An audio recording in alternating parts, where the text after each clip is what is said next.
Suzanne, what correlation do you see between better gender balance and better financial performance in a business? I think there's some really heartening research out there that's been emerging over the last, I'd say, 5 to 10 years about the financial benefits to companies that are better gender balance.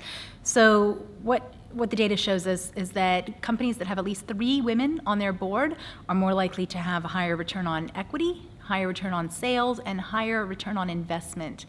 And we think that's because it reduces essentially groupthink around the board table and gets people to see new opportunities and new risks that having a group of very like-minded people might miss.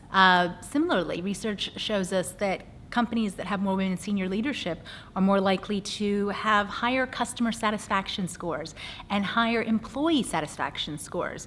So at many levels, women in senior positions makes just good business sense. What measures do you recommend businesses take to achieve a better gender balance? I think that 2 things come to mind immediately around improving gender balance. The first is around reducing unconscious bias, which is something that we all have. It's not an infliction of white men.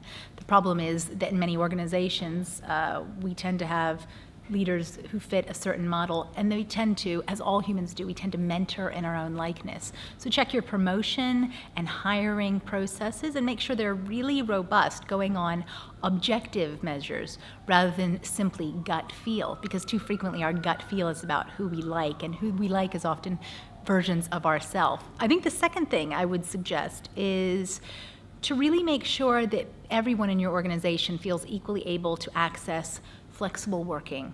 So for too long, flexible working has been seen as the reserve of working mothers, which unfortunately creates for them the ability that we have to see them as a problem population, when actually millennial men want to be working far more flexibly than their fathers did, and equally non-parents want to work flexibly too. They have a lot going on in their lives.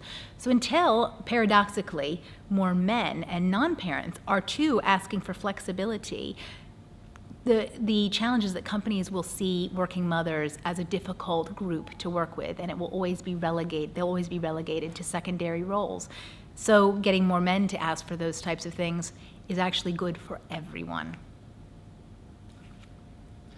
Is it possible to achieve more gender equality while women are still regarded as the primary child carers? No. In an answer, in a single word, I think that we will continue to struggle with that if we continue to see women as the primary caregivers.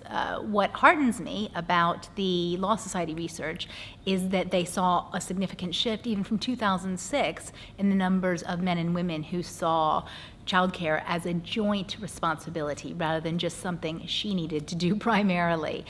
But I think a big way forward will be making sure that men are feel able to take a more active role in their children's upbringing and domestics generally, whether or not they have children, and that women are given the support they need by both employers but also by partners and even the state to make sure that they have ample childcare options. Currently, I just don't think we've got that in the UK, which means that we are a long way from equality.